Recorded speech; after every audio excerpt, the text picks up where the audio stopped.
Buen día con todos.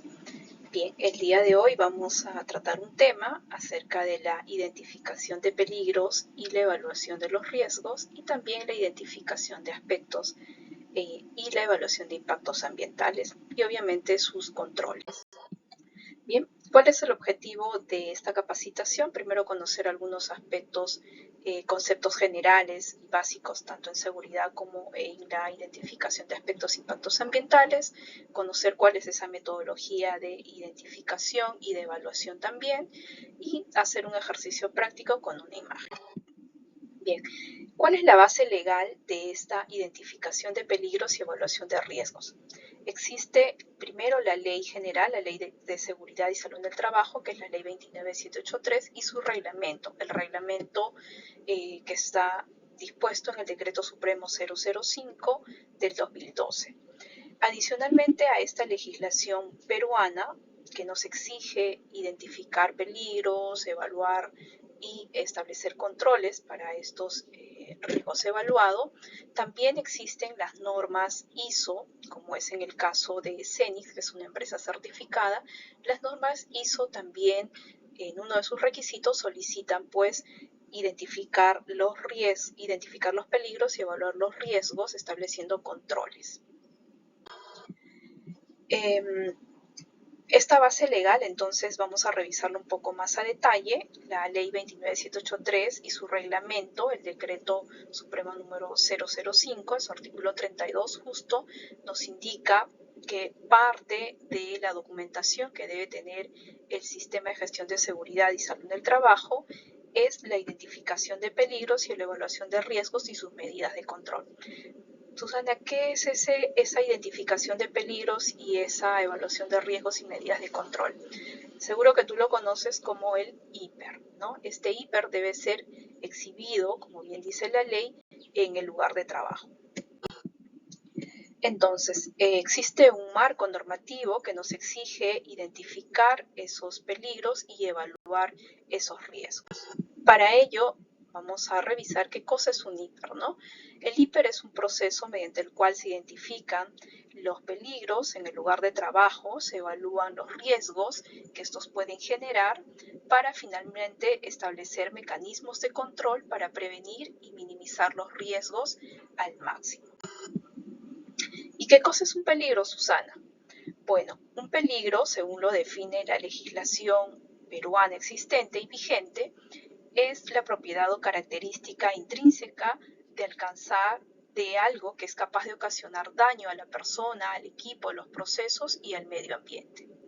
Esa es la definición de la legislación existente, ¿de acuerdo? Es la propiedad o característica intrínseca de algo capaz de ocasionar daño a la persona, el equipo, procesos o al medio ambiente.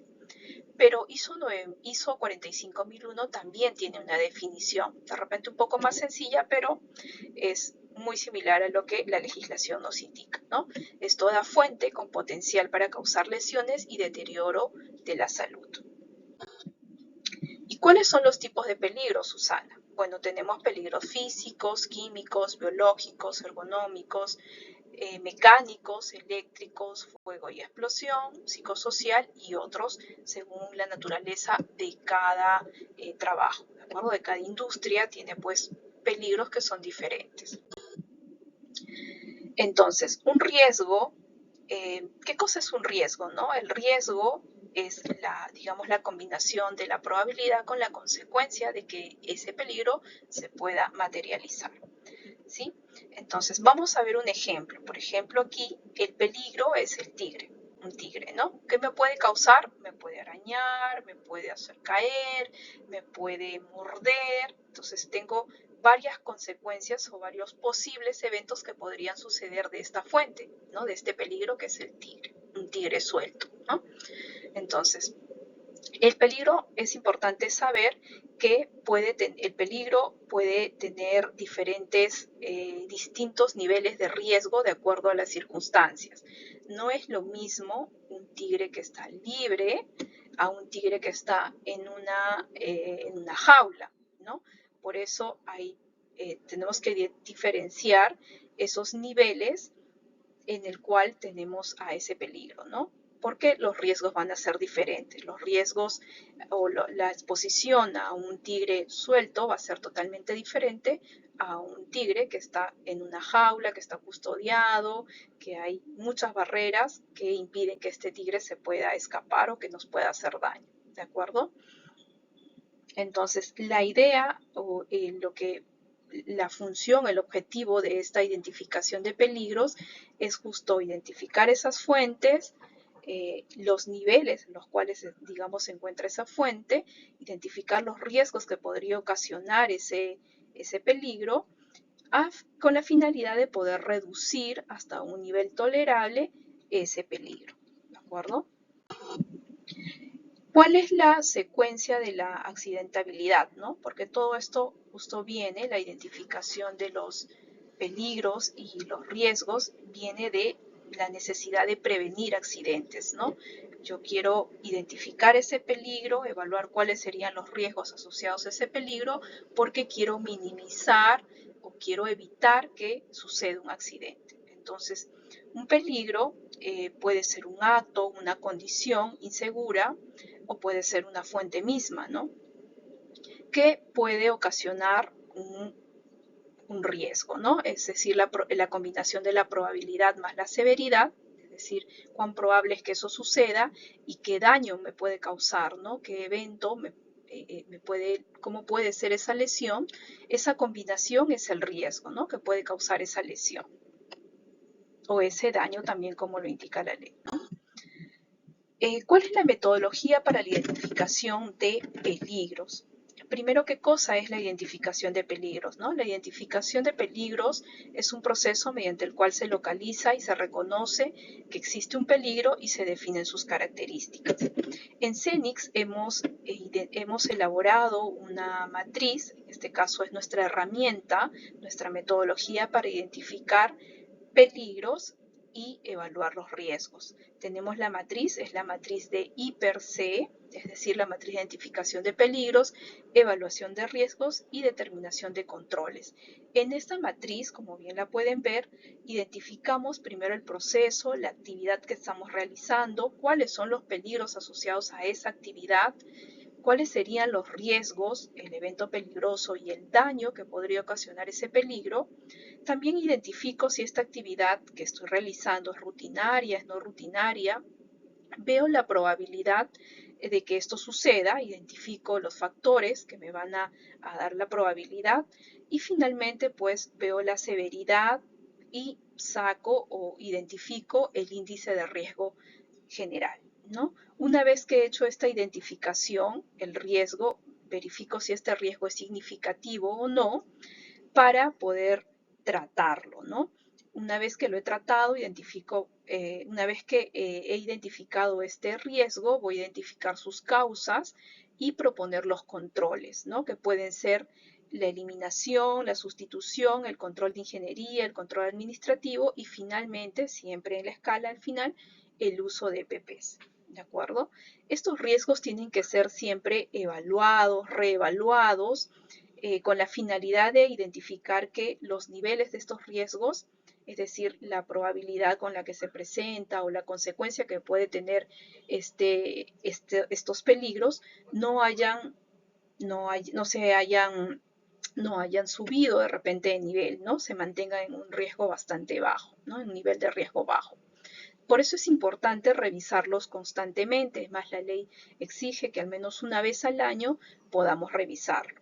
Y después de un accidente siempre se revisa el IPER-C, ¿no? Porque seguro si ocurrió un accidente es porque alguno de nuestros controles fallaron, ¿de acuerdo? Entonces se debe revisar y en la medida de lo posible actualizarlos, ¿de acuerdo?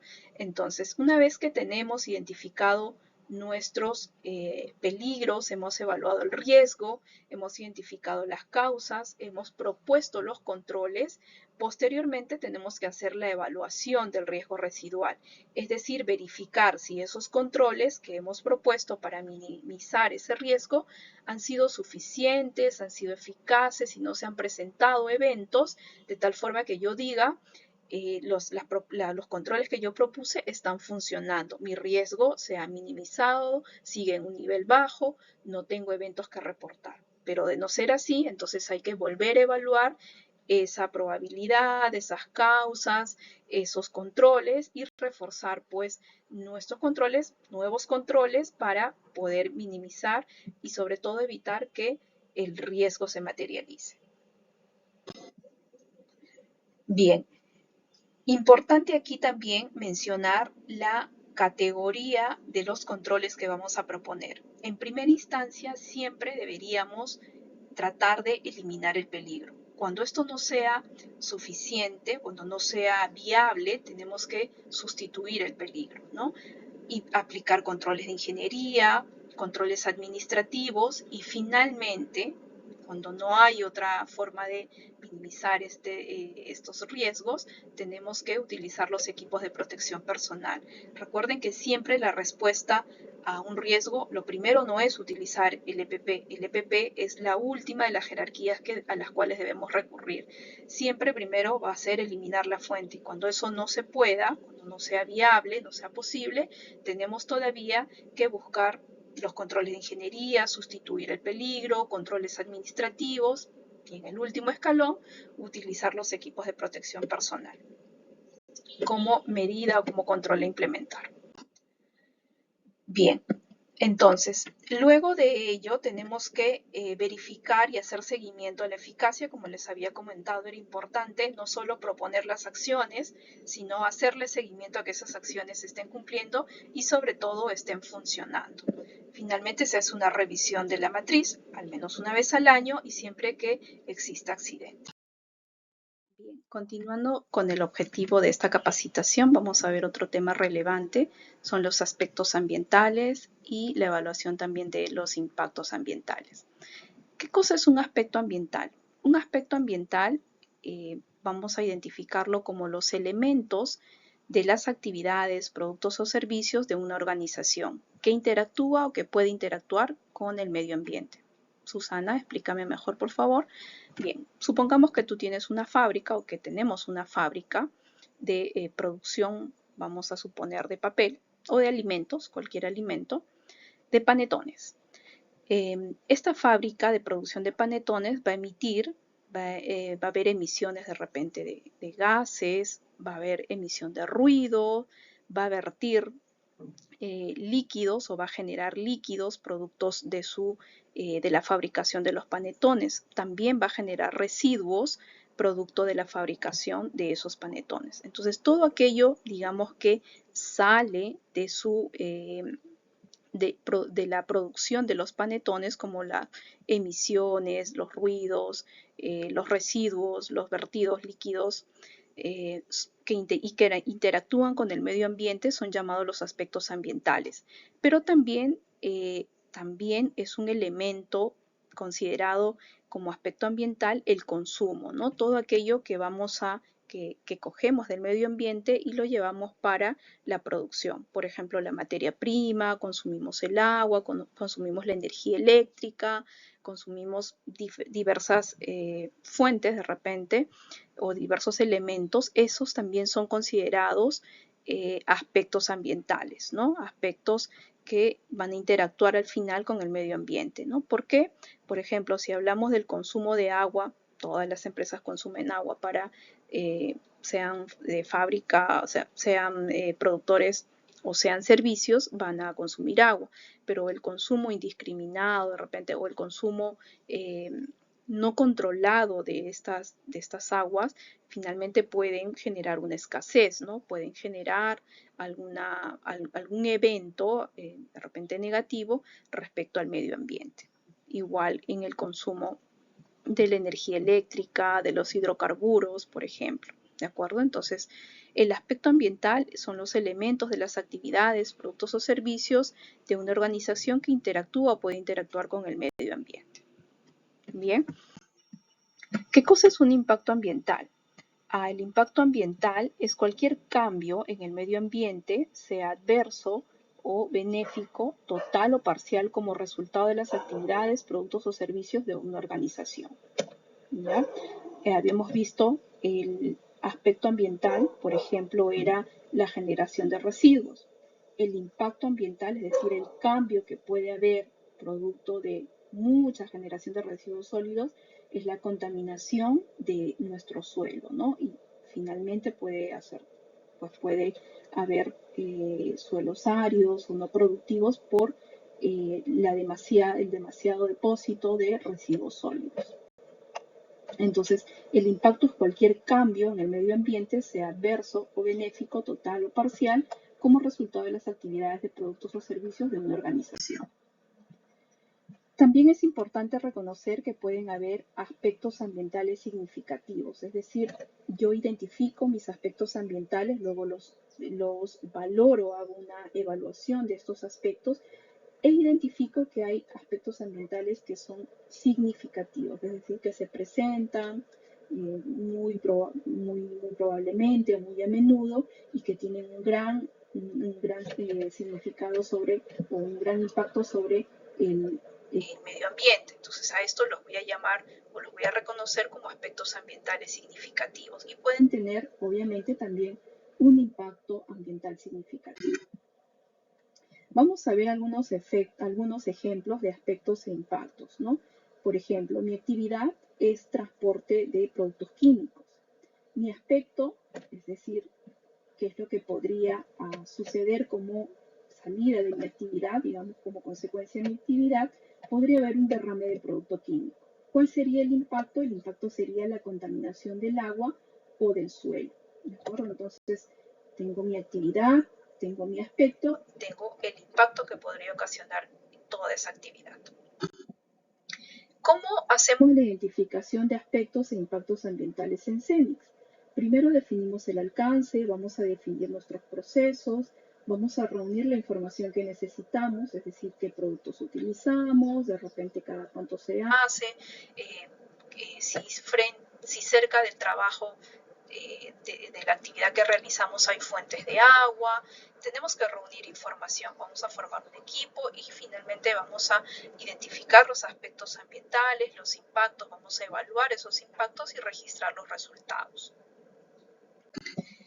Para esto, CENIX ha establecido una matriz, esta matriz de identificación de aspectos e impactos y la evaluación de los impactos ambientales. ¿De acuerdo? Esta matriz indica justo cuando vamos a registrar nuestros aspectos ambientales, tenemos que primero reconocer cuál es la actividad que estamos haciendo, el producto o el proceso, la subactividad, ahí vamos a identificar los aspectos ambientales que se generan de esa actividad, el impacto ambiental que se genera de ese aspecto, vamos a revisar si esa situación es normal, anormal, si es de emergencia, si tiene un efecto positivo o negativo sobre el ambiente y finalmente lo vamos a valorar, ¿no? Una vez que hayamos valorado, vamos a obtener el índice de riesgo ambiental.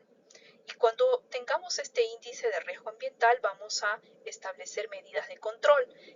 Nuevamente, aquí las medidas de control pueden ser eliminar, sustituir, pueden ser controles de ingeniería, control administrativo o controles complementarios. ¿De acuerdo? Entonces, esa es la metodología para identificar los aspectos ambientales, evaluar los impactos ambientales y sobre todo tratar aquellos aspectos e impactos que hayamos determinado o identificado en nuestra matriz. Vamos a colocar controles y vamos a hacerle seguimiento para el cumplimiento. Recuerden, al igual que el IPER, en esta matriz de identificación de aspectos y evaluación de impactos ambientales también se hace seguimiento a las acciones para ver si estas acciones son suficientes, si han sido eficaces, si están funcionando o amerita hacer una nueva revisión, amerita colocar nuevas medidas de control para que podamos tener estos aspectos y estos impactos controlados. Muchísimas gracias.